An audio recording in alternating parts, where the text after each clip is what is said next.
ప్రభు నామానికి మహిమ కలుగును గాక. హల్లెలూయా. ప్రియ దేవుని బిడ్డలారా, ఈ యొక్క పరిశుద్ధ దినం ఆదివారం ప్రభుని ఆరాధించడానికి వచ్చిన మిమ్మల్ని అందరిని బట్టి నేను ఎంతగానో దేవుణ్ణి స్తుతిస్తున్నానండి. ప్రభు మిమ్మల్ని మీ కుటుంబాల్ని ఆశీర్వదించును గాక. ఆమేన్. మీకు తెలుసా ఒక లాజిక్? మీకు తెలుసా, మనం అందరిని దీవిస్తుంటే దేవుడు మనలను చెప్పమ్మా దీవిస్తాడు. లేచిన కాడి నుంచి అందరిని శపిస్తుంటే దేవుడు మనలను శపిస్తాడు. వాడిట్టయిపోవాలి, ఈడట్టయిపోవాలి, ఆమె ఇట్టయిపోవాలి, ఈమె ఇట్టయిపోవాలి. కొంతమందికి లేచి ఇదే బతుకు. ఈ విధంగా లేచిన కాడి నుంచి నీ నోటిని మంచికి ఉపయోగించకుండా చెడుకు ఉపయోగిస్తుంటే నీ జీవితం మంచిగా ఎలా ఉంటుంది? అందుకనే మనం ఎప్పుడు కూడా ప్రతి ఒక్కరిని బ్లెస్ చేస్తూ ఉండాలి. ఆమెను చెప్పండి. వాళ్ళు బాగుండాలి, వీళ్ళు బాగుండాలి, ఈవెన్ శత్రువులు కూడా బాగుండాలి. నన్ను బాధించిన వాళ్ళు కూడా బాగుండాలి, నన్ను తిట్టిన వాళ్ళు కూడా బాగుండాలి, నన్ను దూషించిన వాళ్ళు కూడా బాగుండాలి. అందరూ బాగుండాలి. ఆమెకు ఆరోగ్యం బాగైపోవాలి, ఈమెకి ఇబ్బందులన్నీ తొలగిపోవాలి, వాళ్ళకి అన్నం దొరకాలి, వాళ్ళు మంచిగా ఉండాలి. అందరిని గురించి మనం మంచి మాట్లాడాలి. అప్పుడు ఆకాశం అందున్న దేవుడు మనకు మంచి చేస్తాడు. అందుకని మీరు ఆశీర్వాదమునకు వారసులై ఉన్నారు కనుక దూషణకు ప్రతి దూషణ చెయ్యొద్దు అని పరిశుద్ధ గ్రంథంలో రాయబడి ఉంది. కాబట్టి దూషణకి ప్రతి దూషణ అంటే వాళ్ళు తిట్టారు సార్, అందుకు నేను తిట్టాను, ఇంకా నీకు దేవుని ఆశీర్వాదాలు ఎలా వస్తాయి? అందుకనే మనం అందరినీ కూడా దీవిస్తూ ఉండాలి. అన్న దేవుడిని ఆశీర్వదిస్తాడు, అక్క దేవుడిని ఆశీర్వదిస్తాడు అని ఎప్పుడు కూడా మనం అందరికీ పట్ల కూడా మంచి మాటలు పలికినప్పుడే దేవుడు మనలను మంచిగా చూస్తాడని ఒక అద్భుతమైన సూత్రాన్ని మీరు ఎప్పటికీ మర్చిపోవద్దని ప్రభు పేరట నేను తెలియచేసుకుంటున్నా. హల్లెలూయా. మంచిది ప్రియులారా, ఈరోజు మన వాక్యం ఏంటంటే 39వ దావీదు కీర్తన. 39వ దావీదు కీర్తన. అది 39వ దావీదు కీర్తన 6వ వచనం. మనుషులు వట్టి నీడ వంటి వారై తిరుగులాడుదురు, వారు తొందరపడుట గాలికే గదా. వారు ధనము సమకూర్చుకొందురు గాని అది ఎవనికి చేజిక్కునో వానికే తెలియదు. ప్రభువా 7వ వచనం. ప్రభువా నేను దేని కొరకు కనిపెట్టుకొందునో నిన్నే నేను నమ్ముకుని చాలు. ప్రియ దేవుని బిడ్డలారా, ఈ చదువుబడిన వాక్యాన్ని పరిశుద్ధాత్మ దేవుని వెలుగులో జాగ్రత్తగా మనం ధ్యానం చేద్దాం. దయచేసి వినండి. ఇక్కడ మనుషులు కేవలము వట్టి నీడ వంటి వారై ఉన్నారు. మనుషులు ఎలా ఉన్నారంట? నీడ. అమ్మా మీరు చెప్పండి, మీరే చెప్పండి. నీడ నిలకడగా ఉంటుందా? ఉంటుందమ్మా. ఈరోజు నీడ ఇప్పుడు ఈ సమయం ఇక్కడ ఉందనుకో, కాసేపటికి వెళ్ళిపోతా అసలు ఇంకొంత సమయానికి అసలు కనపడదు కదా. మనుషులు కూడా జస్ట్ ఏ షాడో, అంటే ఒక నీడ. దేవుని దృష్టిలో మనుషులు ఒక నీడ వంటి వారు. మనుషులు కేవలము అనే పదం కూడా రాయబడి చూడండి. మనుషులు కేవలము వట్టి నీడ వంటి వారై తిరుగులాడుదురు. ఇంట్లోకి బయటికి, బజార్లోకి, మార్కెట్లోకి, పనిచేసే దగ్గరికి, పొలములోకి, అక్కడికి ఇక్కడికి, ఈ ఊరికి ఆ ఊరికి తిరగతా ఉంటారు. వీళ్ళు కేవలము నీడ వంటి వారు. ఎలాంటి వారంటండి? నీడ వంటి వారు. ఇప్పుడు మన పెద్దోళ్ళు, మన తల్లిదండ్రులు కూడా అట్టే తిరిగారు. ఆ ఊరికి ఈ ఊరికి, ఇక్కడికి అక్కడికి, ఇంట్లోకి బయటికి, ఆ పనికి ఈ పనికి. ఒకరోజు ఆ నీడ గతించిపోయింది. వాళ్ళ పెద్దోళ్ళు అట్టే తిరిగారు, అది ఆ నీడ గతించిపోయింది. ఈరోజు మనం తిరుగులాడుతున్నాం, అక్కడికి ఇక్కడికి ఇక్కడికి అక్కడికి. నీడ ప్రియులారా, నీడ నీడ. ఏమండి, మనం కేవలము నీడ వంటి వారు. నీడ ఎప్పుడు నిలకడగా ఉండదు కదా. మనం కూడా ఈ లోకములో నిలకడగా ఉండము కదా. కాబట్టి మనము ఎంత జాగ్రత్తగా ఉండాలో ఒక్కసారి మీరు అందరూ ఆలోచించుకోండి. ఇప్పుడు ఏదైనా తూర్పు నుంచి సూర్యుడు ఉదయిస్తాడు కదా. ఏదన్నా మన ఇంటి ముందు ఒక పెద్ద ఇల్లు ఉందనుకో, అప్పుడు ఆ ఇంటి వెనకాల మనకి నీడగా ఉంటుంది. ఆ సూర్యుని కిరణాలు ఎండ మనకి డైరెక్ట్గా రాదు కాబట్టి వెనక నీడగా ఉంటుంది. అబ్బా, ఉదయం పూట చల్లగా ఉంటుంది, నీడగా ఉంటుంది. అయితే కొంచెం అలాగున సూర్యుడు 10, 11, 12 వచ్చేసరికి ఆ నీడ కాస్త పోతుంది, ఆ నీడ పోతుంది. అంటే ఒక్కసారి మీరు ఆలోచించండి, నీడ ఎప్పుడు నిలకడగా ఉండదు. అదేవిధంగా మనుషులమైన మనం ఎల్లకాలము భూమి మీద ఉంటామా? ఉండము కదా ప్రియులారా. ప్రారంభం ఉన్నప్పుడు అంతము ఖచ్చితంగా ఉంటుంది. స్టార్టింగ్ ఉన్నప్పుడు ఎండింగ్ ఉంటుంది కదా. కాబట్టి మన జీవితానికి కూడా ఏదో ఒక రోజు ఎండ్ కార్డు పడుతుంది. కాబట్టి లోకము శాశ్వతం కాదు, మనుషులు కేవలం వట్టి నీడ వంటి వారే అని పరిశుద్ధ గ్రంథం స్పష్టంగా మనకి తెలియచేస్తూ ఉంది. ఎంత అందమున్నా శాశ్వతం కాదు, ఎంత బలమున్నా శాశ్వతం కాదు, ఎంత ధనమున్నా శాశ్వతం కాదు, ఎంత హోదా ఉన్నా శాశ్వతం కాదు. కాబట్టి ప్రియ దేవుని బిడ్డలారా, మనుషులు కేవలం వట్టి నీడ వంటి వారై తిరుగులాడుతున్నారని పరిశుద్ధ గ్రంథం మనకి తెలియచేస్తూ ఉంది. కాబట్టి మనం ఎంత జాగ్రత్త పడాలో ఒక్కసారి ఆలోచించండి. ఈ నీడ గతించిపోయే లోపే సృష్టికర్తను జ్ఞాపకం చేసుకోవాలి. ఆమేన్ చెప్పండి. ఈ నీడ గతించిపోయే లోపలే దేవుణ్ణి నువ్వు తెలుసుకోవాలి. ఆమేన్ చెప్పండి. ఈ నీడ గతించిపోయే లోపలే శాశ్వతమైన రాజ్యాన్ని సంపాదించుకోవాలి. ఆమేన్ చెప్పండి. ఎందుకంటే ఈ లోకము శాశ్వతమైంది కాదు ప్రియులారా. లోకము, దానిలో ఉన్న సమస్తము గతించిపోయేవి. మీకు తెలుసా, పాత రోజుల్లో రేడియో ఉంటే చాలా గొప్ప. వాళ్ళ ఇంట్లో రేడియో ఉంది అనేవాళ్ళు. ఈరోజు రేడియోని ఎవడైనా పట్టించుకుంటాడా? అంటే దాని కాలము గతించిపోయింది. ఆ తర్వాత టీవీ ఉంటే చాలా గొప్ప. వుడెన్తో, చెక్కతో ఈ డోర్లు అలా వేసుకునే టీవీలు వచ్చినాయి. అది బ్లాక్ అండ్ వైట్. ఆ రోజుల్లో అదే పెద్ద గొప్పగా ఉండింది. అప్పుడు మహాభారత్ అని సీరియల్ వచ్చేది. ఎక్కడ పల్లెటూళ్ళలో ఉన్న వాళ్ళందరూ వాళ్ళ ఇంట్లో టీవీ ఉంటే ఆ సీరియల్ చుట్టకి వెళ్ళేవాళ్ళు. ఇవన్నీ మేము చూసిన వాళ్ళమే. అంటే అవన్నీ ఆ రోజుల్లో చాలా గొప్పగా ఉన్నాయి ప్రియులారా. కాలము గతించిపోతున్న కొలది అవన్నీ గతించిపోయినాయి. ఈ లోకమేది శాశ్వతం కాదు ప్రియులారా. ఒక్క దెబ్బకి దేశము కాలిపోయే బాంబులు మనుషుల దగ్గర ఉన్నాయి. మా దగ్గర అణుబాంబులు ఉన్నాయి, మాతో యుద్ధం చేస్తారా? హైడ్రోజన్ బాంబులు ఉన్నాయి మా దగ్గర, మీరు మాతో యుద్ధము చేయగలరా అని డైరెక్ట్గా మాట్లాడుతున్నారు. ఇక మాకు విధి లేకపోతే మా దగ్గర అణుబాంబులు వేసేస్తాం, హైడ్రోజన్ బాంబులు వేసేస్తాం అంటున్నారు. ఆ బాంబులు వేసేస్తే దేశాలు ఉండవు ప్రియులారా, మనుషులు ఉండరు. ఎవ్వరు జీవం అనేది ఉండదు. జీవం, ఇప్పుడు చీమ, దానిలో జీవం ఉంది కాబట్టి పోతా ఉంది. చిన్న పురుగు, అందులో జీవం ఉంది కాబట్టి వెళ్తా ఉంది. సముద్రంలో చేపలకి జీవం ఉంది కాబట్టి అటు ఇటు వెళ్తా ఉన్నాయి. ఆ బాంబులు వేస్తే జీవం ఉండదు. ఇక జీవం అనే మాటే లేదు. పక్షులు కానీ, పురుగులు కానీ, చిన్న చిన్న మొక్కలు కానీ, ఇక మనుషుల సంగతి చెప్పాల్సిన అవసరం లేదు. ఏది ఉండదు ప్రియులారా. అంత భయంకరమైన బాంబులు నేడు అనేక దేశాల దగ్గర ఉన్నాయి ప్రియులారా. ఈవెన్ పాకిస్తాన్ చేతుల్లో కూడా ఉన్నాయి.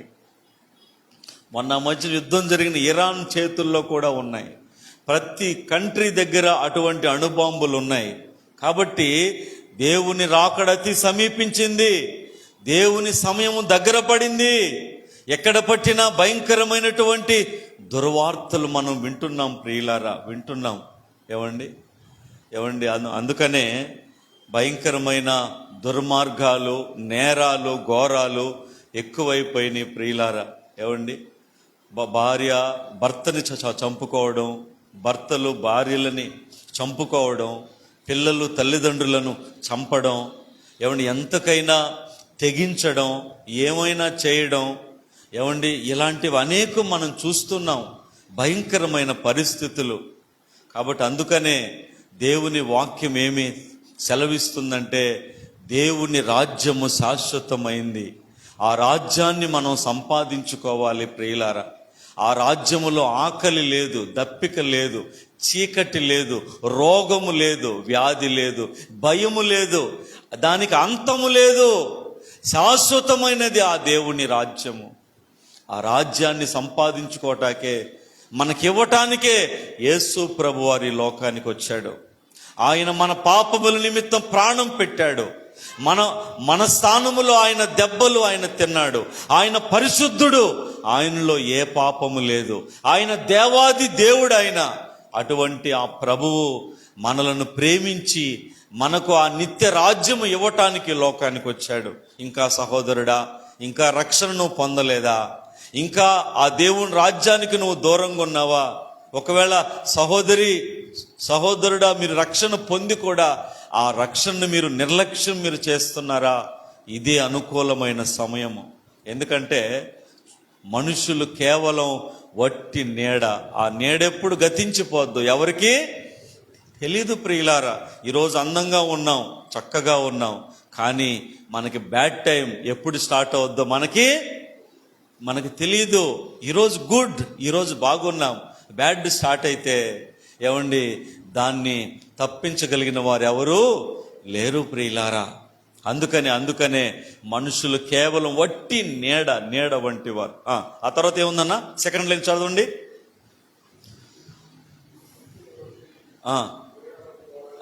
ఓకే. అది వారు తొందరపడుట గాలికే. చూడండి ప్రియులారా, వాళ్ళు తొందరపడుట గాలికే కదా. ఈరోజు మనుషులకి ఏముందన్నా, తొందరే కదా. ఏంటా తొందర? డబ్బు సంపాదించాలి, ఆస్తి కూడబెట్టాలి, ధనము సంపాదించాలి, ఇంకా డబ్బు మనము సంపాదించాలి. తొందర ప్రియులారా. ఈ తొందర ఎంత మాత్రం మంచిది కాదు. ధనము సంపాదించాలన్న కోరిక నీకు కలిగితే అది నీలో నుంచి తొలగించుకోనుము. దేవుడు మాట్లాడుతున్నాడు. హల్లెలూయా చెప్పండి. అందుకనే తొందరపడద్దు. ధనము సంపాదించాలని తొందరపడద్దు. నీవు తొందరపడితే అది గాలికి పట్టుకోవడానికి ప్రయాసపడినట్టే. గాలిని మనం పట్టుకోగలమా? Can you catch air? గాలిని నువ్వు పట్టుకోగలవా? గాలిని ఎవరైనా పట్టుకోగలరా? అట్టని గాలి లేదా? ఖచ్చితంగా ఉంది. గాలి ఉంది కాబట్టి మనం పీలుస్తున్నాం. ఇప్పుడు పెద్ద ఎవరెస్ట్లు ఎక్కేవాళ్ళు, బాగా మంచి హై ప్లేసెస్కి వెళ్ళేవాళ్ళు, వాళ్ళు ఏం చేస్తారంటే అక్కడ గాలి ఉండదు, ఆక్సిజన్ ఉండదు. అందుకని వాళ్ళు ఆక్సిజన్ పెట్టుకొని వాళ్ళంతా కూడా మాస్కులన్నీ రెడీ చేసుకుని వెళ్తారు. అలా కొంత దూరం ప్రయాణించిన తర్వాత ఇప్పుడు స్పేస్ సెంటర్కి వెళ్ళేవాళ్ళు, వాళ్ళందరూ ఆక్సిజన్ల మీద ఉన్నారు. ఇప్పుడు మనకి ఇక్కడ గాలి ఉంది కాబట్టి చక్కగా మనం పీలుస్తున్నాం. మరి గాలి ఉంది కదా, can you catch the air? ఆ గాలి నువ్వు పట్టుకోగలవా? నువ్వు పట్టుకోలేవు. అందుకనే ధనము తొందరపడటం కూడా గాలిని పట్టుకున్నట్టే.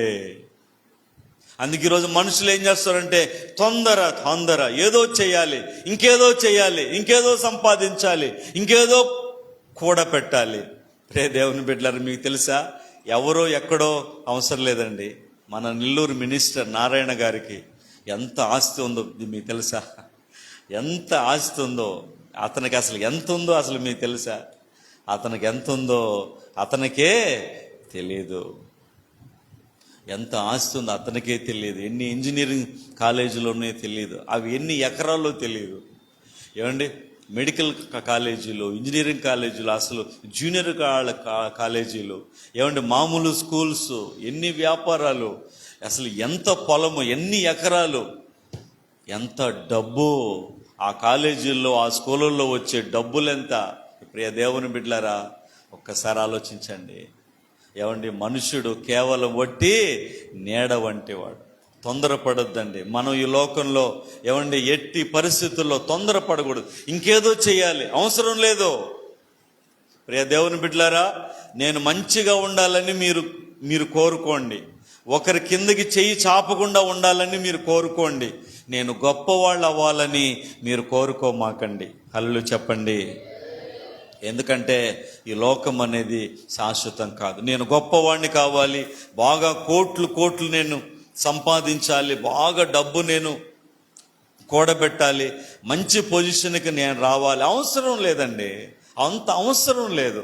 మంచి హై పొజిషన్కి డబ్బులు కోట్లు సంపాదించిన వాళ్ళు ఉన్నారా? వాళ్ళు ఏమైనా నిన్ను ఎత్తిన పెట్టుకెళ్ళారా? మంచిగా ఉంటే చాలు, క్షేమంగా ఉంటే చాలు, ఒకళ్ళ కిందకి పోయి చెయ్యి చాపకుండా ఉంటే చాలు, ఆరోగ్యంగా ఆనందంగా ఉంటే చాలు. అది కోరుకోండి, యేసయ్య మీకు ఖచ్చితంగా ఇస్తాడు. అంతేగాని గొప్పవాళ్ళం అవ్వాలని చాలామంది చాలా తొందరపడుతున్నారండి. ఏమండి, పెళ్లి చేసుకోవాలి. కొంతమందికి ఏంది తొందర, అవునా కదమ్మా? ఇప్పుడు పెళ్ళైన వాళ్ళని అడగండి, అక్క ఏందన్నా అని, అప్పుడు వాళ్ళు చెప్తారు. కాబట్టి దేనికి తొందర అనేది మంచిది కాదు ప్రియులరా. నిదానించాలి. దేవుడు నీకేది ఇవ్వాలో అది నీకు ఇస్తాడు.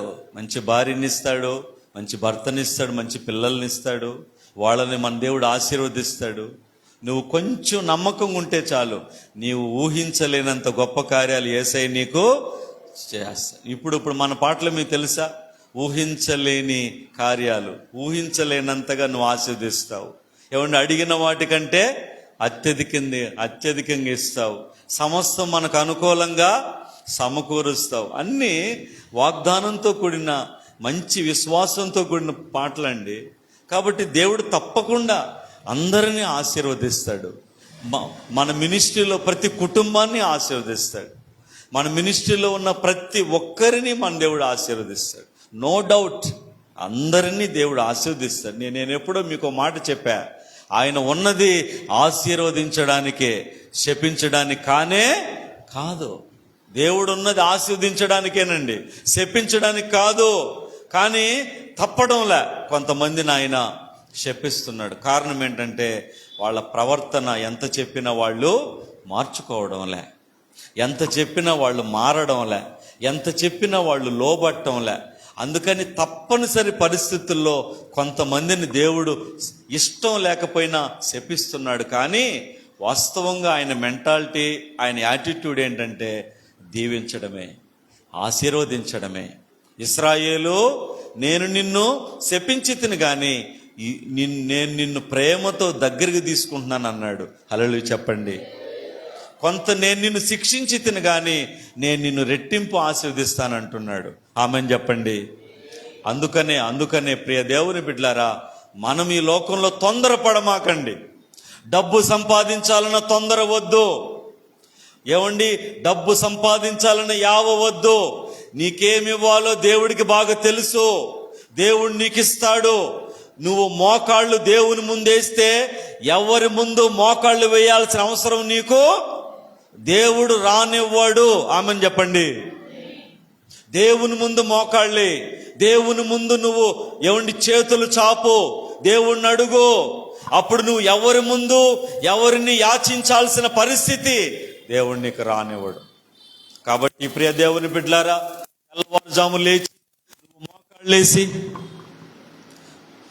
తెల్లవారుజాము లేచి నీవు మోకాళ్ళేసి ప్రార్థన చేయి.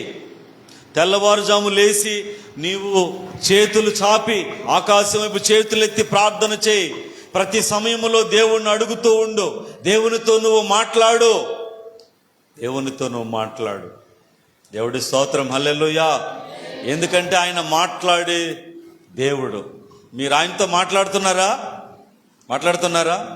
అమ్మా సావిత్రి, నువ్వు దేవునితో మాట్లాడుతున్నావా? అమ్మా నిర్మల, దేవునితో నువ్వు మాట్లాడుతున్నావా? బ్రదర్, మీరు దేవునితో మాట్లాడుతున్నారా? చెప్పండి, మాట్లాడుతున్నారా? దేవునితో మనం మాట్లాడాలి. ఆయన మాట్లాడే దేవుడు ఆయన. మనం ఆయనతో మాట్లాడాలి. బస్సులో పోతున్న ఆయనతో మాట్లాడు, ఆటోలో పోతున్న ఆయనతో మాట్లాడు, బండి మీద పోతున్న ఆయనతో మాట్లాడు, మీ ఇంట్లో మంచం మీద పడుకున్నారు ఆయనతో మాట్లాడు, ప్రత్యేకంగా మోకరించి మాట్లాడు. నిత్యం ఆయనతో నువ్వు మాట్లాడుతూ ఉండు. నీ జీవితాన్ని ఆయనకు అప్పగించుకో. ఆయన నిన్ను ఆశీర్వదిస్తాడు, ఆయన నిన్ను దీవిస్తాడు, ఆయన నిన్ను బలపరుస్తాడు. అంతేగాని తొందరపడితే ప్రయోజనము లేదు. మనుషులు తొందరపడుట గాలికే.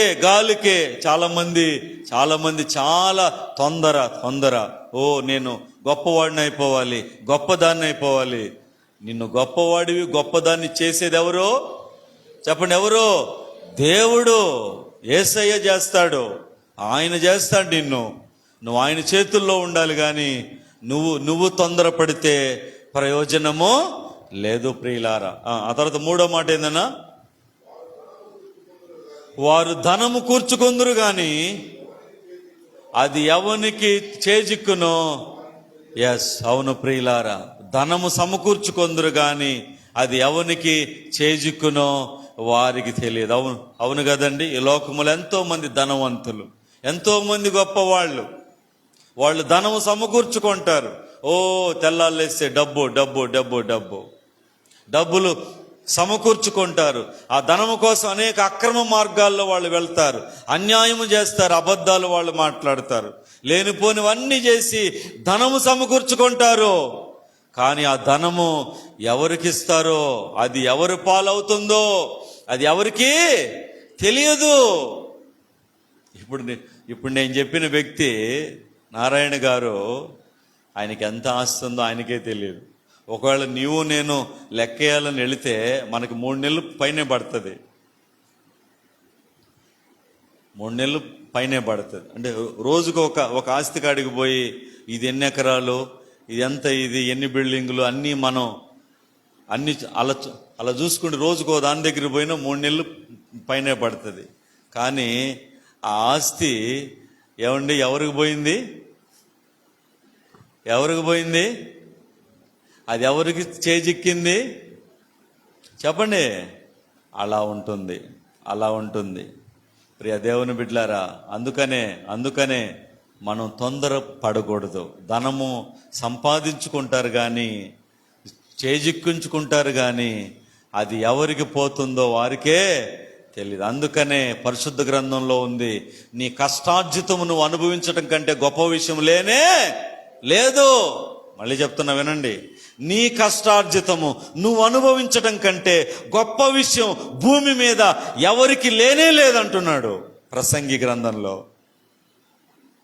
నీ కష్టార్జితం నువ్వు అనుభవించకుండా, నీ కష్టార్జితం వాడెవడో ఇంకొకడో డాక్టర్లో వాళ్ళు వీళ్ళు ఎవరెవరో వచ్చి నీ కష్టార్జితం అనుభవిస్తే అదేం ప్రయోజనం అండి? నీ కష్టార్జితం మొదట నువ్వు అనుభవించాలి, నీ పిల్లలు అనుభవించాలి, ఆ రీతిగా నిన్ను దేవుడు ఆశీర్వదించాలి. అందుకనే ప్రియ దేవుని బిడ్డలారా, వాళ్ళు ధనము సంపాదించుకుంటారు కానీ అది ఎవరికి చేజిక్కునో వారికే తెలియదని ఈరోజు దేవుడు మాట్లాడుతున్నాడు. అందుకని అలాంటి పరిస్థితిలో ఉన్న మనుషులకి మనం ఎంత జాగ్రత్తగా ఉండాలో ఆలోచించండి. అందుకనే ఇంకా అక్కడ అది సంపాదించాలి, ఇది సంపాదించాలి, అది సంపాదించాలి అవసరం లేదండి. అంత అవసరం లేదు, అంత తొందరపడాల్సిన పని లేదు ప్రియులారా. ఇప్పుడు మార్నింగ్ 6 నుంచి ఈవినింగ్ 6-7 దాకా మనం పని చేసుకోవాలి. 12-2 అంత అవసరం లేదండి. సోమవారం నుంచి శనివారం వరకు మనం పని చేసుకోవాలి, ఆదివారం కూడా పని చేసుకుని అంత అవసరం లేదండి. అంత బాడీని మనం శ్రమ పెట్టాల్సినంత అవసరం లేదు. దేవుడు నమ్మదగిన వాడు. నీకేమివ్వాలో దేవుడికి బాగా ఆయనకి తెలుసు ప్రియులారా, ఆయనకి తెలుసు. ఇప్పుడు నేను ఈ సెల్ ఫోన్లో ఉండి నేను లైవ్ ఇస్తున్నా, మీకు తెలుసా? వాస్తవం ఇంకా క్లారిటీ బాగా మంచిగా ఉండాలంటే ఇక్కడే ఉండాలి, కెమెరా ఉండాలి. అవును కదమ్మా, అవును కదా. నేను జస్ట్ ఆ సెల్ ఫోన్లో ఉన్న చిన్న కెమెరాతో నేను లైవ్ ఇస్తా ఉన్నా. వాస్తవంగా మంచి చర్చి, బాగా డబ్బున్న వాళ్ళు ఇక్కడ మంచి కెమెరా పెట్టి, ఏమండి, ₹1,00,000, 1,50,000 కెమెరా, వీడియో కెమెరా పెట్టి ల్యాప్టాప్ ఆడ పెట్టుకొని అప్పుడు లైవ్ ఇస్తారు. అది ఇంకా బాగుంటుంది. అయితే ఇప్పుడు మనకు లేదు, ఖచ్చితంగా ఒకరోజు మనకి చెప్పండి ఇస్తాడు. ఆమెన్ చెప్పండి. అలా ప్రతిదానికి ఒక సమయం ఉంది. మనం తొందరపడకూడదు. మనం తొందరపడితే ఎలాంటి ప్రయోజనం లేదు కదా, లేదు కదా. అందుకనే ప్రియ దేవుని బిడ్డలారా, మనుషులు కేవలం వట్టి నీడ వంటి వారని ఈరోజు మనం తెలుసుకుంటున్నాం. వారు తొందరపాటు గాలికని మనం తెలుసుకుంటున్నాం. ఇంకా మనం చూస్తే ప్రియ దేవుని బిడ్డలారా, చూడండి, అది ఎవనికి చేజిక్కునో వానికే తెలియదని దేవుడు మాట్లాడుచున్నాడు. ఇంకా మనం చూస్తే ప్రియ దేవుని బిడ్డలారా, 5వ వచనం మనం చూసుకుంటే, నా దినముల పరిమాణము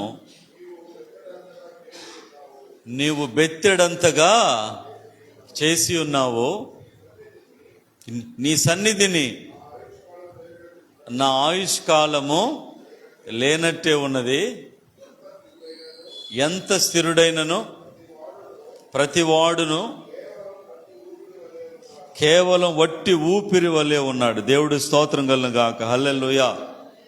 చూడండి ప్రియులారా, ఒక్కసారి ఆలోచించండి. అంటే మనిషి యొక్క పరిస్థితి బాగున్నప్పుడు మంచి డ్రెస్ వేసుకొని, నల్ల కళ్ళజోడు పెట్టుకొని, క్యాప్ పెట్టుకొని, మంచి షూ వేసుకొని, తలగరేసి మనం మాట్లాడతాం. ఏదైనా ఇబ్బంది వస్తే ముక్కులో పైప్ పెట్టి అది కడుపులోకి పెట్టి ఆ యొక్క పైపులో నుంచి ఫ్లూయిడ్స్ ఎక్కిస్తారు. అన్నము నీళ్లు కూడా వాళ్ళకి ఇవ్వరు. వాళ్ళకు ఒక మాస్క్ లాగా పెట్టేసి ఆ ముక్కులోంచి ఫ్లూయిడ్స్ ఎక్కిస్తారు. బిడ్డను కన్న తల్లులకి వెంటనే నీళ్లు కూడా ఎవరు. వాళ్ళకి దాహం అంటే డిస్టిల్ వాటర్కి అంత బొక్క పొడిసి నాలికకి మీద 2 బొట్లు వేస్తారు అనుకుని వాళ్ళట సప్పరించాలి. ఇప్పుడు వీళ్ళు ఈ ముక్కులో పైపేసి అది కడుపులోకి పెట్టి ఫ్లూయిడ్స్ ఎక్కిస్తున్నోళ్ళు వీళ్ళు ఏమంటారంటే, నాలుగు పెడుసుకట్టుకుపోతుంది, నీళ్ళని అరుస్తుంటారు. అప్పుడు ఆ నర్సులు వచ్చి ఆ డిస్టిల్ వాటర్ కన్న వాళ్ళకి వేసినట్టుగా ఆ 2 చుక్కలు వేస్తారు. వాళ్ళు అంటారు, ఇదండి మనిషి జీవితం, ఇది మనిషి జీవితం. దీనికోసం మనుషులు ఎంత తొందరపడతారో, ఎంత ఆవేశపడతారో, ఎంత ఉద్రేకపడతారో, అది నాది ఇది నాది అంటారో ఒక్కసారి ఆలోచించుకోండి. చూడండి, ఇక్కడ మనం చూసుకుంటే మనిషి యొక్క ఆయుష్ ఏమండి, ఇంకోసారి ఫస్ట్ లైన్ చదవన్నా, 5వ వచనం, 39వ కీర్తన 5వ వచనం. నా దినముల పరిమాణము అంటే మనిషి లైఫ్ స్పాన్ బెత్తిడు అంటే ప్రియులరా, బెత్తిడు మీ తెలుసా? చిన్నప్పుడు ఆడుకునే వాళ్ళం కదా, బెత్తిడు, జాన, గోళికాయ ఆటలు ఆడుకునే వాళ్ళం. చిన్నప్పుడు పిల్లలు ఆడుకుంటారు కదా, బెత్తిడని, జానని. ఇది బెత్తిడు, ఇది జాన. అడుగు అంటే మనం కాలు అడుగు పెడితే అడుగు. ఇప్పుడు మన దినముల పరిమాణం అడుగు లేదు, జాన లేదు, ఎంత ఉందంట? ఇదండి. నేనేమన్నా అబద్ధం చెప్తానా? అక్కడ ఉందన్నా. నా దినముల పరిమాణము నీవు బెత్తెడంతగా చేసి ఉన్నావు. అంటే దేవుడు బెత్తిడు ఆయుష్ ఇచ్చాడండి. దీనికి బోలెడు ఆశలు ఉన్నాయి. బెత్తెడు ఆయుష్కి బోలెడు ఆశలు ఉన్నాయి. అవసరం లేదండి. అంత అవసరం లేదండి, అంత పరిగెత్తాల్సిన అవసరం లే, అంత తొందరపడాల్సిన అవసరం లే. ఈ లోకము ఎవరికి శాశ్వతము కానే కాదు. కోట్లు కోట్లు కోట్లు కోట్లు ఉన్న ప్రయోజనం లేదు ప్రియులారా. తినేదంత అన్నం ఏమాత్రం ఎక్కువ తింటే షుగర్ పెరిగిపోద్దన్న భయం. ఏమండి, ఏం తినలేము ప్రియులారా. ఎందుకంటే దేవుడు కూడా చూడండి, మనుషులకి తినే దగ్గరే దెబ్బ కొట్టాడు. ఎందుకంటే మనుషులు విస్తారంగా తిని ఆహారం పెట్టిన దేవుడి మీదే తిరగబడుతున్నారు. అవునా, అందుక అని చెప్పేసి తింటే జబ్బు పెరిగిపోయే జబ్బులు పెట్టేస్తున్నాడండి. అందుకే వీళ్ళకి ఫుల్గా జేబు నుండి డబ్బులు, బ్యాంకు నుండి డబ్బులు, పర్సు నుండి డబ్బులు, చుట్టూ ఆహారాలు. తింటే వాళ్ళు చచ్చిపోతారు. ఏం తినేదానికి అవకాశం లేదు. పండ్లు ఏం తినేదానికి అవకాశం లేదు. బేకరీ ఐటమ్స్ ఏం తినేదానికి అవకాశం లేదు. అన్నము ఏం తినేదానికి అవకాశం లేదు. ఏమండి ఏది కూడా అసలు తినే వస్తువు కూడా ఫుల్గా తినేదానికి అవకాశం లేదు. మనిషి జీవితం ఏ విధంగా దేవుడు పెట్టాడు ఒక్కసారి ఆలోచన. అందుకనే మనిషి ఆయుష్ బెత్తెడంతగా, బెత్తెడు ప్రియులారా, బెత్తెడు. దీనికి అహంకారం వద్దు, గర్వం వద్దు, ఆవేశం వద్దు. నిన్ను నువ్వు తగ్గించుకుంటే దేవుడు నిన్ను చెప్పండి హెచ్చిస్తాడు. నేనైనా సరే, ఎవరైనా సరే, బిషప్పులైనా ఎవరైనా సరే, పెద్ద పెద్ద పేరు ప్రఖ్యాలు సంపాదించిన వాళ్ళైనా సరే, మనల్ని మనం తగ్గించుకున్నప్పుడు దేవుడు మనల్ని హెచ్చిస్తాడు. ఎందుకంటే మన ఆయుష్ కేవలం బెత్తెడు ప్రియులు. అది ఎప్పుడు బ్యాడ్ అవద్దో మనకు తెలియదు, ఎప్పుడు మనకి ఏమవుతామో మనకు తెలియదు ప్రియుల, మనకు తెలియదు. ఆ తర్వాత ఏముందన్నా, నీ సన్నిధిని నా ఆయుష్ కాలము లేనట్టే ఉందంట. హల్లెలూయా చెప్పండి.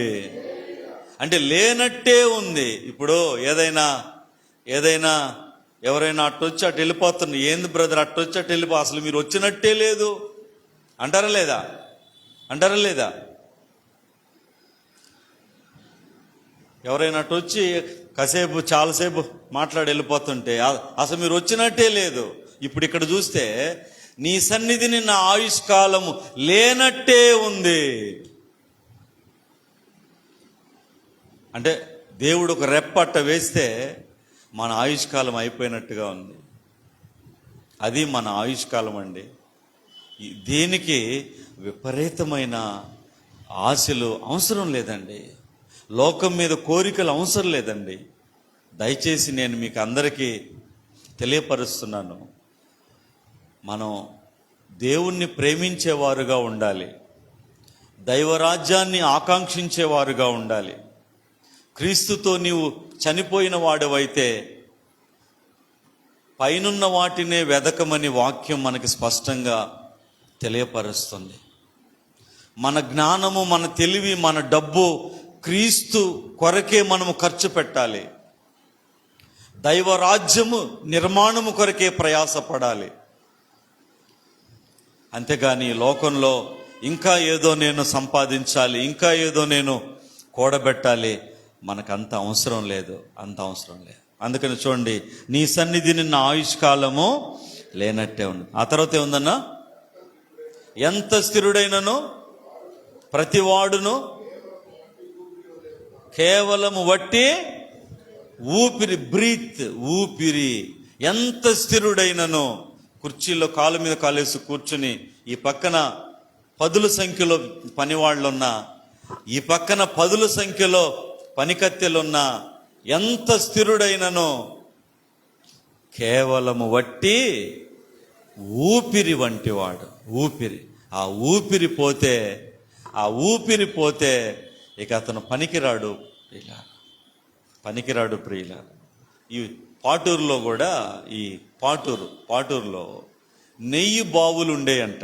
స్తోత్రం చెప్పండి గట్టిగా. ఏం బావులండి? నెయ్యి బావి.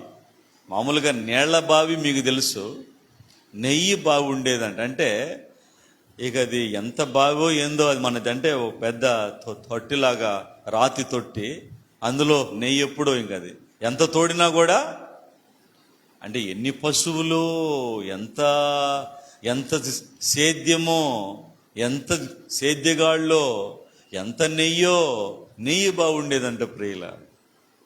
మరి ఈరోజు ఉన్నారా వాళ్ళంతా? భూమి మీద ఉన్నారా? ఒకసారి ఆలోచించండి.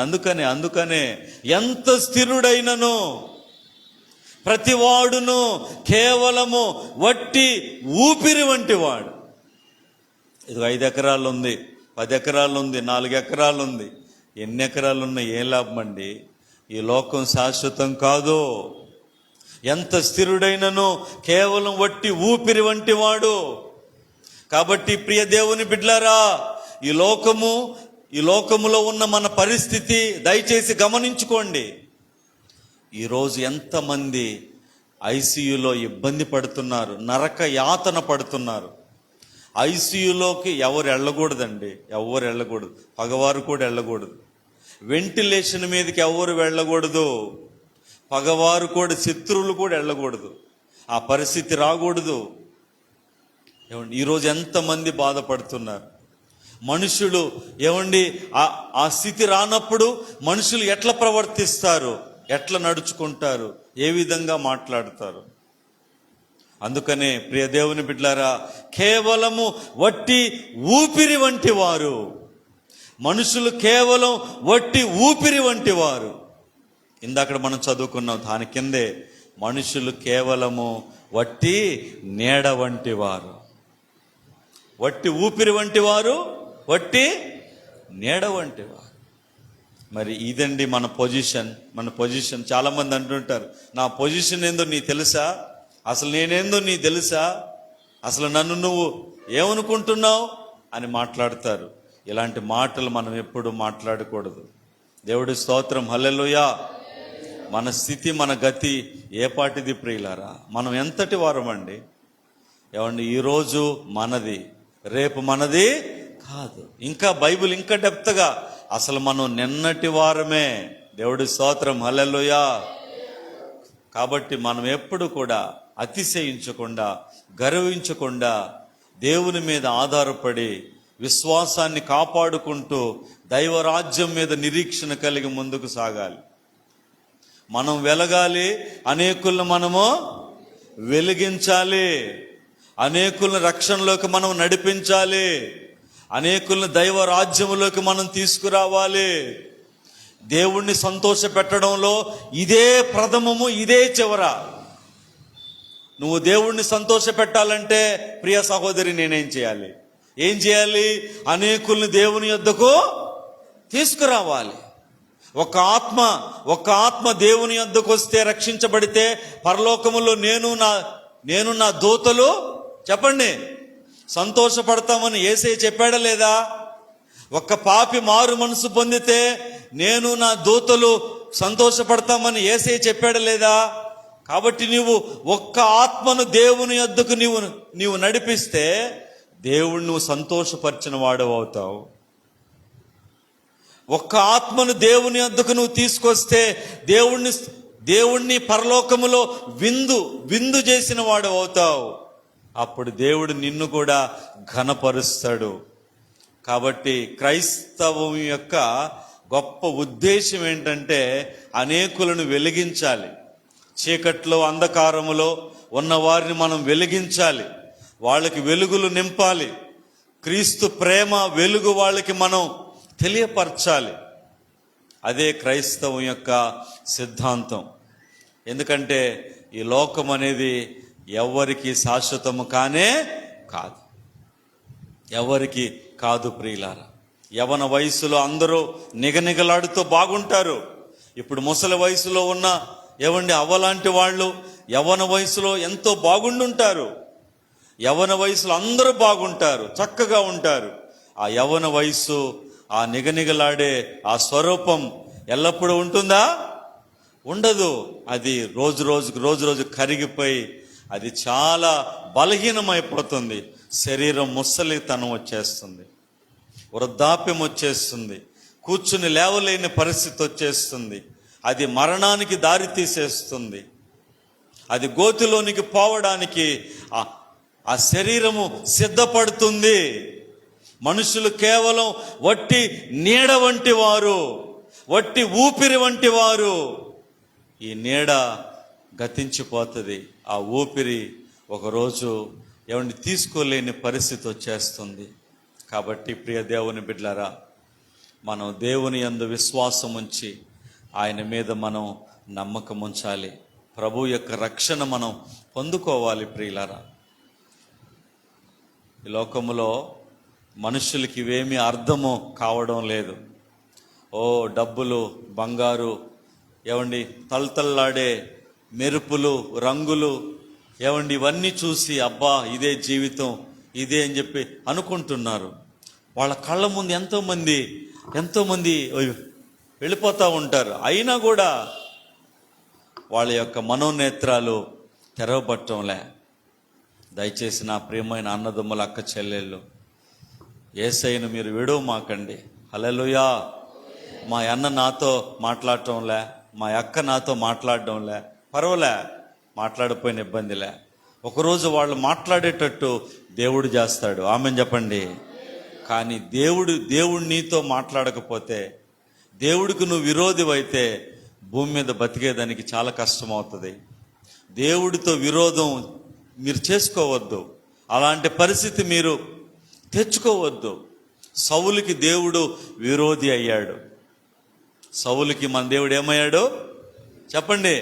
విరోధి అయ్యాడు. ఆ తర్వాత సౌలు పరిస్థితి ఏమైందో మీకు తెలుసు కదా. దేవుడు మనకి విరోధి అవ్వకూడదు. దేవుడితో ఎప్పుడు సమాధానంగా ఉండాలి. దేవుడితో ఎప్పుడు అనుకూలంగా ఉండాలి. దేవుడితో ఎప్పుడు సహవాసంగా మనం చేయాలి. దేవుడితో మంచి సంబంధం మనం పెట్టుకుని ఉండాలి. అందుకే ఎప్పుడు దేవుడితో మీరు మాట్లాడాలి. ఇందాక నేను అడిగిన, బ్రదర్ మీరు దేవుడితో మాట్లాడుతున్నారా, సిస్టర్ దేవుడితో మాట్లాడుతున్నారని. నేను మాట్లాడుతున్నానని మీరు చెప్పారు. ఇంకా మాట్లాడండి, ఎప్పుడు మాట్లాడండి, దేవునితో ఎప్పుడు మాట్లాడండి. మంచి ఫెలోషిప్ మీరు కలిగి ఉండండి. దాపరికాలు, దాగుడు మూతలు దేవుడి దగ్గర మీరు పెట్టుకోమాకండి. ఏదైనా ఓపెన్గా మీరు దేవుడికి చెప్పండి. ఏదైనా ఓపెన్గా ప్రభువా ఇది ఇది ఇది అని ఆయనతో చెప్పండి. దేవుడు ఖచ్చితంగా, ఆయన మీ మనస్సు మిమ్మల్ని సృష్టించిన వాడు ఆయన. కాబట్టి నిన్ను సమస్తం ఎరిగిన వాడు ఆయన నిన్ను అర్థం చేసుకుంటాడు. ఆయన నీతో మాట్లాడతాడు. ఖచ్చితంగా నిన్ను బలపరుస్తాడు. నీవు నడవవలసిన త్రోవ నీకు చూపిస్తాడు. ఆమెను చెప్పండి. ఈరోజు మీరు అందరూ ఆయన సన్నిధికి వచ్చారు. మిమ్మల్ని అందరిని బట్టి నేను ఎంతో అభినందిస్తున్నాను. కాబట్టి ప్రియ స్నేహితులారా, మనిషి యొక్క జీవితం ఈరోజు నేను చెప్పాను, అది కేవలం వట్టి నీడ, వట్టి ఊపిరి. వట్టి నీడ, వట్టి ఊపిరి. ఎంత స్థిరుడైనను మనుష్యుడు కేవలం వట్టి ఊపిరి వంటి వాడని బైబిల్ మనతో మాట్లాడుతుంది. కాబట్టి ఇలాంటి మనుషులమైన మనం ఏం చేయాలి? 7వ వచనం, ప్రభువా నేను దేని కొరకు కనిపెట్టుకుంటాను? నిన్నే నేను ఇది చేయాలి. ప్రభువా నిన్ను నమ్ముకొని ఉన్నానయ్యా, నిన్నే నేను నమ్ముకొని ఉన్నాను. దావీదు ఎంత గొప్ప మాట రాశాడండి. దేవా నిన్నే నేను నమ్ముకొని ఉన్నాను. అందరూ చెప్పండి, నిన్నే నేను నమ్ముకొని ఉన్నాను. నిన్నే నేను నమ్ముకొని ఉన్నాను. నిన్నే నేను నమ్ముకొని ఉన్నాను. ఈ ఒక్క మాట మీరు చెప్తే చాలు. దేవా నేను దేనికోసం కనిపెట్టుకుంటానయ్యా? రాజ్యాధినేతలు అవ్వాలనా, రాజుని అవ్వాలనా, గొప్పవాడిని అవ్వాలనా, శ్రీమంతుడిని అవ్వాలనా, ఈ లోకంలో అధికంగా గొప్ప గొప్ప స్థానాలు నేను కోసమా? కాదు, నిన్నే నేను నమ్ముకొని ఉన్నాను. కాబట్టి ప్రియ దేవుని బిడ్డలారా, బాగా ఆలోచించండి. కొంతమందికి బాగా మంచి భాగ్యవంతులు ఉంటారు. మంచి శ్రీమంతులు ఉంటారు, బాగా ధనము సమకూడిన వాళ్ళు ఉంటారు, మంచి స్థాయిలో ఉన్న వాళ్ళు ఉంటారు. ఎవరున్న వాళ్ళని చూసి మీరు బాధపడొద్దు, నాకు లేదని కృంగిపోవద్దు ప్రియులారా. ఎందుకంటే వారందరికంటే గొప్ప స్థానం యేసయ్య నీకు ఇవ్వబోతున్నాడు. ఆమె చెప్పండి. మన కాళ్ళ కింద బంగారం ఉంటుందండి. మన కాళ్ళ కింద, పాదముల కింద బంగారం ఉంటుందండి. బంగారు వీధుల్లో మనం నడవబోతున్నామండి. గొప్ప ప్రశాంతత, గొప్ప దేవుని రాజ్యము దేవుడు మనకి ఇవ్వబోతున్నాడండి. నేను మీ కొరకు ఇళ్ళు కట్టిస్తున్నానని యోహాను సువార్త 14వ అధ్యాయంలో యేసు ప్రభు చెప్పాడండి. నా తండ్రి ఇంట అనేక నివాసములు ఉన్నాయని దేవుడు మాట్లాడండి. ఈరోజు నేను రెంటింట్లో ఉంటున్నాను, చిన్న ఇంట్లో ఉంటున్నాను, చిన్న గదిలో ఉంటున్నాను. బాధపడుతున్నారా? భయపడొద్దు. దేవుని యందు విశ్వాసం ఉంచండి. మీకు గొప్ప ఇల్లు ఉంది, గొప్ప స్థానం ఉంది, గొప్ప నివాసం ఉంది, గొప్ప రాజ్యం ఉంది. దేవుడు నమ్మదగినవాడు, దేవుడు నీతిమంతుడు, ఆయన మాట తప్పడు. మాట తప్పుటకు ఆయన నరుడు కాడు. కాబట్టి ప్రియమైన వారులారా, ఆ దేవుని రాజ్యాన్ని మనం సంపాదించుకోవాలి. కానీ ఈ లోకంలో తొందరపడి ఏమండి, చాలామంది తొందరగా గొప్పవాళ్ళు కావాలని అవినీతికి, అక్రమాలకి పాల్పడుతుంటారు. ఆ తర్వాత పట్టుబడి ఉన్నదే పోగొట్టుకుంటారు. ఏమండి, ఎందుకండి? మనకి బెత్తిడుల లైఫ్ ఇది, చిన్న జీవితం, షార్ట్ లైఫ్ ఇది. ఇందులో ఎంత తొందరపడాల్సిన అవసరం లేదు. కాబట్టి ఈరోజు ఈ మాటలు వింటున్న ప్రియమైన అక్క చెల్లి అన్నదమ్ములు మీరందరూ కూడా మీరు ఈ సత్యాన్ని గుర్తించండి. ఆమెను చెప్పండి అందరూ. ఏంటా సత్యం అమ్మా? చెప్పు. ఏంటది? మనుషులు కేవలం వట్టి నీడ వంటి వారు. మనుషులు కేవలం వట్టి, ఎస్, వాళ్ళు తొందరపడుట గాలికే, అంటే గాలిని పట్టుకున్నట్టు ప్రయాసపడినట్టే. కాబట్టి ఈ సత్యాన్ని గుర్తించి మనం మలుచుకోవాలని ప్రభు పేరిట నేను మీకు తెలియపరుస్తున్నాను. మరొక చిన్న వాక్యం మనం చూద్దాం. 46వ కీర్తన 10వ వచనం. ఓరకుండుడి నేనే దేవుడనని. చూడండి ప్రియులారా, ఓరకుండుడి అంటున్నాడు. అంటే మీరు మౌనంగా ఉండండి. చాలా విషయాల్లో మౌనంగా ఉంటే దేవుడు చాలా ఆశీర్వదిస్తాడు. ఆమెను చెప్పండి. మనం మౌనంగా ఉంటే ప్రభు కార్యాలు ఆయన చేస్తాడు. మనం తొందరపడితే ప్రభు కార్యాలు చేయడు. మనం మౌనంగా ఉంటే ఆయన చేస్తాడు. నువ్వే చేస్తున్నావు అనుకో, నువ్వు చేసుకుంటున్నావులే అని చెప్పి ఆయన మౌనంగా ఉంటాడు. దేవా, నేను మౌనంగా ఉన్నాను అని అంటే, ఓహో, నా బిడ్డ నేను చేయాలని ఆయన మౌనంగా ఉన్నాడని ప్రభు ఖచ్చితంగా చేస్తాడు. అందుకే ఇక్కడ ఉంది, ఓరకుండుడి నేనే దేవుణ్ణని మీరు తెలుసుకోండి. కాబట్టి మన దేవుడు గొప్ప దేవుడు. అన్యజనులలో, చూడండి ఆ మాట ఉంది అక్కడ, గొప్ప మాట. అన్యజనులలో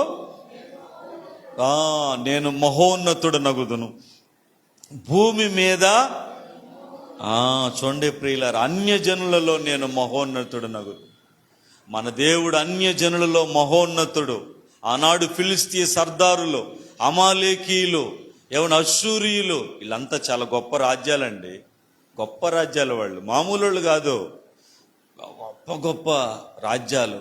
వాళ్ళందరి ఎదుట యెహోవా దేవుడు గొప్ప దేవుడని, ద గ్రేట్ ఈజిప్షియన్ కంట్రీ, ఐగుప్తు, ఈ అన్ని చుట్టుపక్కల దేశాలన్నిటిలో కూడా యెహోవా దేవుడు గొప్పవాడని, ప్రపంచంలోనే బబులోను దేశం ఎట్టాటిదండి, వీళ్ళన్ని దేశాలు మీకు తెలుసా ప్రియులారా?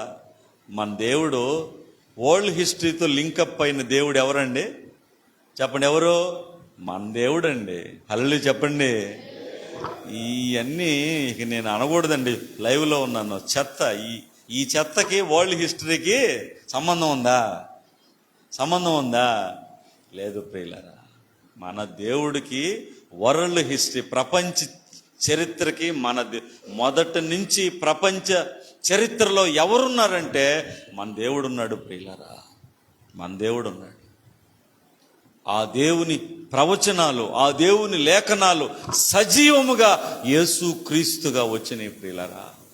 ఆ యేసు క్రీస్తు ద్వారా నేడు సర్వ ప్రపంచానికి ఈ యొక్క రక్షణ వచ్చింది.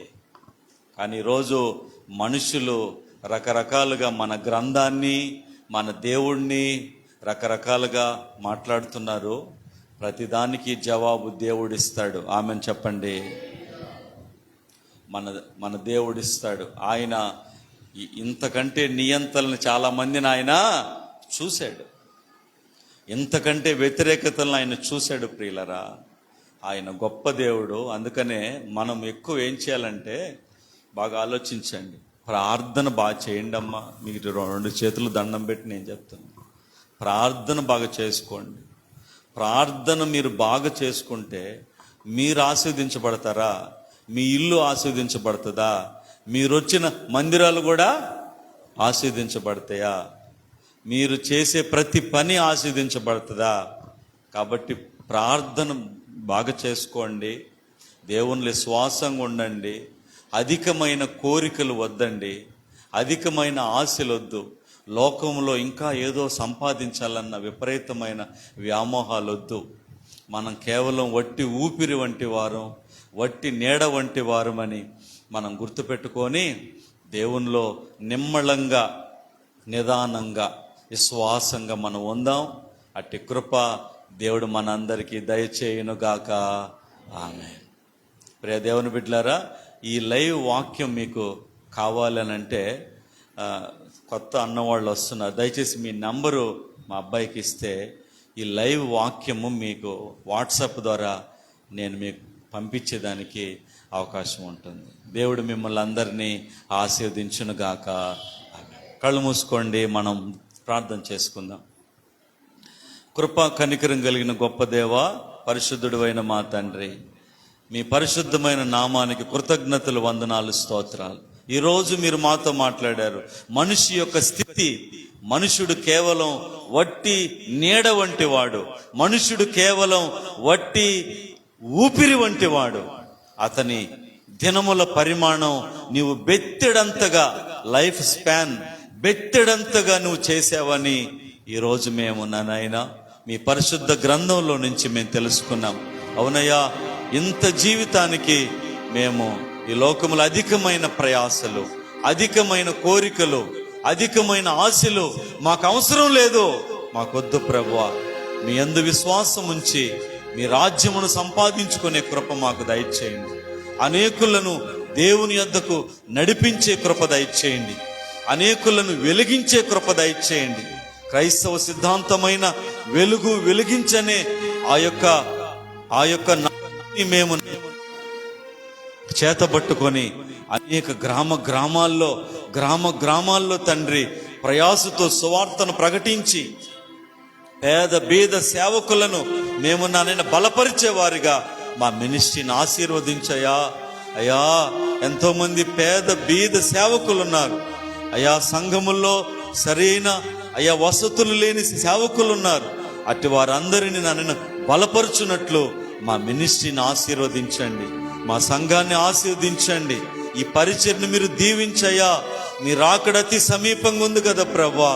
అయ్యా, మీ వైపు మేము చూడాలి. నిన్నే నేను నమ్ముకొని ఉన్నాను అని అయ్యా దావీదు మహాభక్తుడు అంటున్నాడు. మేము కూడా నిన్నే మేము నమ్ముకొని ఉన్నామని ఈరోజు మేము ప్రమాణపూర్వకంగా మేము తెలియచేస్తున్నాం. మా అవసరాల్లో కానీ, మా అక్కరల్లో కానీ, మా ఇరుకు ఇబ్బందుల్లో కానీ, మా దైనందిన జీవితంలో కానీ, మా బిడ్డల జీవితాల్లో, సేవా జీవితంలో అన్నిటిలో కూడా నిన్నే మేము నమ్ముకొని ఉన్నాము. నిన్నే మేము నమ్ముకొని ఉన్నాము. నిన్నే మేము నమ్ముకొని ఉన్నాం ప్రభువా. ఆశీర్వదించండి. మా సంఘాన్ని, బిడ్డలందరినీ మీరు దీవించి వారి వారి అక్కల అవసరాలన్నీ తీర్చి బలపరచమని కృతజ్ఞతలు మీకు చెప్పుకుంటూ యేసుక్రీస్తు నామంలో అడిగి వేడుకొని ప్రార్థిస్తున్నాము పరమ తండ్రి. ఆమేన్. ఆమేన్. దయచేసి లేచి నిలబడండి.